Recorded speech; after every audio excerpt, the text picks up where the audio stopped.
আজকের পশ্চিমবঙ্গে কলকাতা পুলিশের এই লাঠি চালনার মধ্য দিয়ে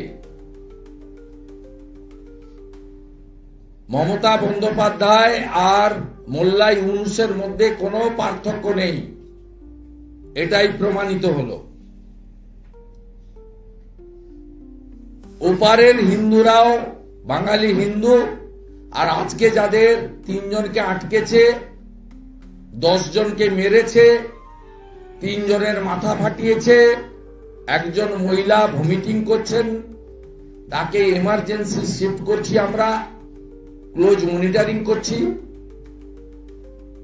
যত ভালো জায়গায় নিয়ে যাওয়া সম্ভব নিয়ে গিয়ে চিকিৎসা করাবো, বাঁচানোর চেষ্টা করব।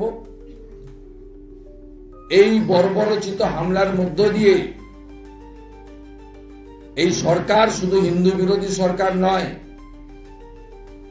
জনগণের ট্যাক্সের বেতন টাকায়, করের টাকায় বেতন পাওয়া কলকাতা পুলিশকেও নির্লজ্জতার মাথা খেয়ে মুসলিম লীগের পুলিশ জামাতিদের পুলিশে পরিণত করার কাজ বৃত্ত সম্পূর্ণ হয়েছে।